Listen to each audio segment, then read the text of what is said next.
नमस्कार। आकाशवाणी जयपुर अजमेर से प्रस्तुत हैं प्रादेशिक समाचार।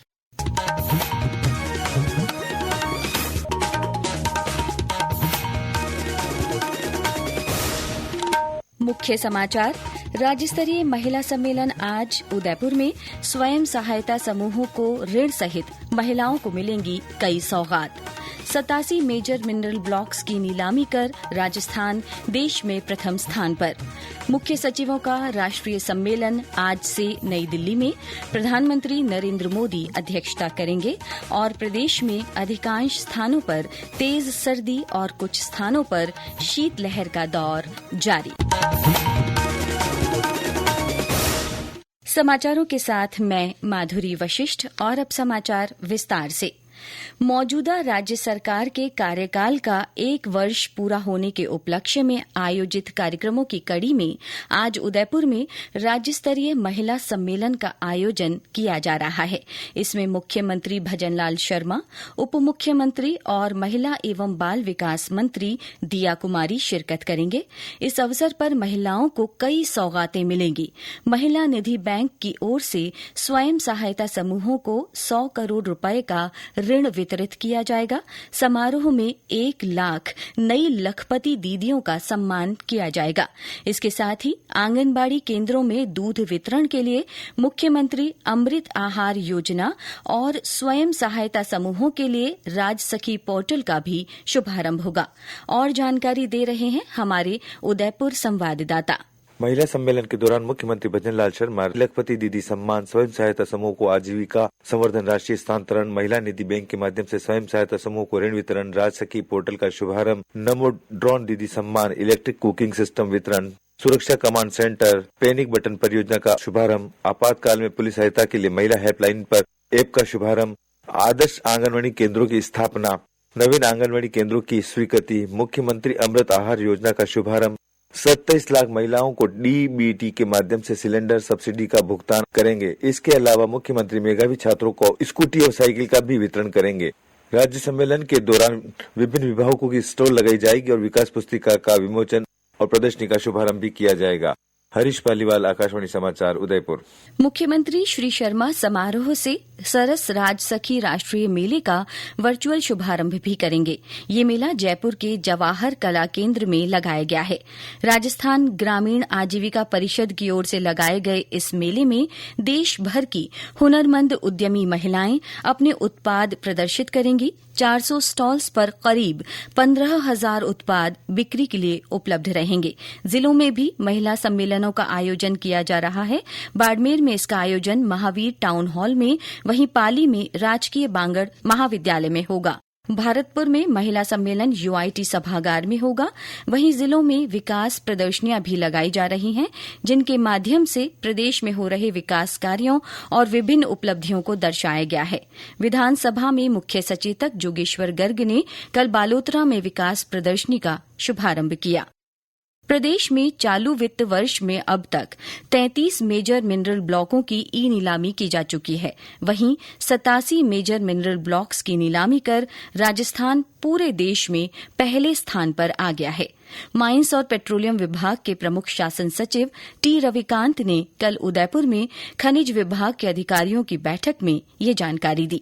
उन्होंने आगामी वर्ष के लिए 100 से अधिक मेजर मिनरल ब्लॉकों की ई नीलामी के लिए जरूरी तैयारियां करने के निर्देश दिए हैं।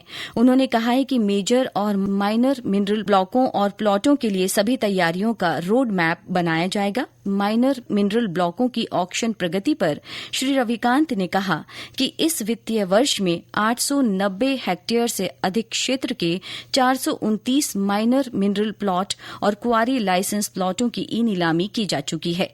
इससे राज्य सरकार को नीलामी की प्रीमियम राशि के रूप में 182 करोड़ रुपए से अधिक का राजस्व प्राप्त हुआ है।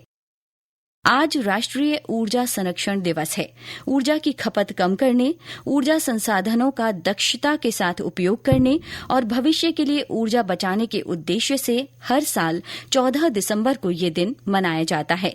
एक रिपोर्ट। राष्ट्रीय ऊर्जा संरक्षण दिवस एक साझा जिम्मेदारी के रूप में ऊर्जा दक्षता और बचत को अपनाने की जरूरत पर जोर देता है। विद्युत मंत्रालय के तहत ऊर्जा दक्षता ब्यूरो BEE की ओर से इसे मनाया जाता है। इस दिन स्कूलों, कॉलेजों, कार्यालयों और औद्योगिक इकाइयों में ऊर्जा की खपत कम करने और अनावश्यक उपयोग नहीं करने के लिए जागरूकता फैलाई जाती है। ऊर्जा संरक्षण दिवस समारोह के दौरान विभिन्न श्रेणियों में राष्ट्रीय ऊर्जा संरक्षण पुरस्कार प्रदान किए जाएंगे। वर्ष 2024 के लिए होने वाले इस समारोह में राजस्थान को 4 पुरस्कार मिलेंगे। इनमें प्रदेश की 2 निजी सीमेंट इकाइयों सहित टायर और फूड प्रोसेसिंग यूनिट को चुना गया है, जिन्होंने टिकाऊ ऊर्जा प्रथाओं में योगदान दिया है। सालेहा गाजी, समाचार कक्ष, जयपुर। ये समाचार आकाशवाणी जयपुर अजमेर से प्रसारित किए जा रहे हैं। प्रधानमंत्री नरेंद्र मोदी आज नई दिल्ली में मुख्य सचिवों के 4थे राष्ट्रीय सम्मेलन की अध्यक्षता करेंगे।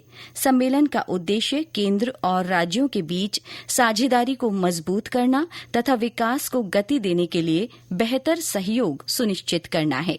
सम्मेलन में सभी राज्यों और केंद्र शासित प्रदेशों के मुख्य सचिव, वरिष्ठ अधिकारी तथा विभिन्न क्षेत्रों से जुड़े विशेषज्ञ भाग ले रहे हैं।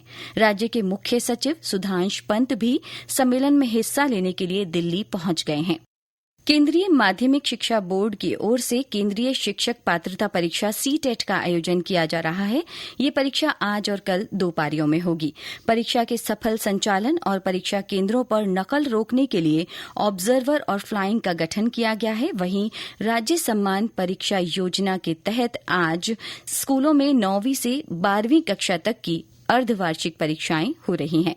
देश के संविधान के 75 वर्षों की गौरवशाली यात्रा पर लोकसभा में चर्चा आज भी जारी रहेगी। प्रधानमंत्री आज चर्चा का जवाब देंगे। कल रक्षा मंत्री राजनाथ सिंह ने चर्चा की शुरुआत की थी। रक्षा मंत्री ने कहा कि संविधान सभा द्वारा निर्मित संविधान केवल एक आधिकारिक दस्तावेज ही नहीं बल्कि भारतीय मूल्यों के अनुरूप अद्वितीय है। श्री सिंह ने कहा कि भारतीय संविधान प्रगतिशील, समावेशी और परिवर्तनकारी है। जोधपुर में कल वतन को जानो कार्यक्रम का समापन हुआ। कश्मीरी युवाओं को राष्ट्र की मुख्य धारा से जोड़ने और उनकी ऊर्जा को सकारात्मक कार्यों में लगाने के उद्देश्य से गृह मंत्रालय और खेल तथा युवा मामले मंत्रालय की ओर से इसका आयोजन किया गया। यूथ हॉस्टल में हुए इस कार्यक्रम में संसदीय कार्य मंत्री जोगाराम पटेल भी शामिल हुए। इस अवसर पर श्री पटेल ने कहा कि कश्मीर के युवा अपनी ऊर्जा और प्रतिभा के माध्यम से राष्ट्र निर्माण में अग्रणी भूमिका निभाएंगे। कश्मीर सहित देश के युवा राष्ट्र प्रथम के लक्ष्य के साथ राष्ट्र निर्माण में भागीदार बने। इस दौरान कश्मीर से आए युवाओं ने कहा कि राजस्थान और कश्मीर के पर्यटन के लिए एम्बेसडर के रूप में वे कार्य करेंगे। कार्यक्रम में कश्मीर के 6 जिलों से 132 युवाओं ने भाग लिया। प्रदेश में अधिकांश स्थानों पर तेज सर्दी और कई स्थानों पर शीतलहर का दौर जारी है। बीते 24 घंटों में 8 शहरों में न्यूनतम तापमान 5 डिग्री सेल्सियस से नीचे दर्ज किया गया। सीकर के फतेहपुर में आज पारा लगातार 4थे दिन माइनस में रिकॉर्ड हुआ। चित्तौड़गढ़, बारां, पिलानी, करौली में कड़ाके की सर्दी के साथ सर्द हवाएं चली। वहीं चूरू, माउंट आबू सहित कई क्षेत्रों में खुले इलाकों में पेड़ पौधों पर सुबह बर्फ की हल्की परत जमी नजर आई। चूरू से हमारे संवाददाता ने बताया कि ठंड से बचाव के लिए लोगों ने अलाव जलाना शुरू कर दिया है। चूरू में आज ठंड का असर है। सुबह से ही आज ठंडी हवाएं चल रही है। रात का तापमान नीचे चला गया है, जिससे ठंड में बढ़ोतरी हुई है। ठंड से आम जन जीवन पूरी तरह से प्रभावित हो गया है। लोगों को आज सुबह गर्म वस्त्र, स्वेटर, कोट पहने हुए कंबल में लिपटे हुए देखा गया। सुबह यात्रा करने वाले यात्रियों की संख्या आज काफी कम रही। वहीं रेन बसेरों में शरण लेने वाले लोगों की संख्या में बढ़ोतरी हुई है। उधर ताल छापर कृष्ण मृग अभयारण्य में काले हिरणों को ठंड से बेहाल होते हुए देखा गया। गर्म वस्त्र विक्रेताओं की दुकानों पर गर्म वस्त्र खरीदने वाले लोगों की भीड़ रही। सरवण शर्मा, आकाशवाणी समाचार, चूरू। और अंत में मुख्य समाचार एक बार फिर। राज्य स्तरीय महिला सम्मेलन आज उदयपुर में आयोजित किया जा रहा है। इसमें स्वयं सहायता समूहों को ऋण सहित महिलाओं को कई सौगात मिलेंगी। 87 मेजर मिनरल ब्लॉक्स की नीलामी कर राजस्थान देश में प्रथम स्थान पर आ गया है। मुख्य सचिवों का राष्ट्रीय सम्मेलन आज से नई दिल्ली में हो रहा है। प्रधानमंत्री नरेंद्र मोदी इसकी अध्यक्षता करेंगे और प्रदेश में अधिकांश स्थानों पर तेज सर्दी और कुछ स्थानों पर शीतलहर का दौर जारी है। इसके साथ ही प्रादेशिक समाचार बुलेटिन समाप्त हुआ। नमस्कार।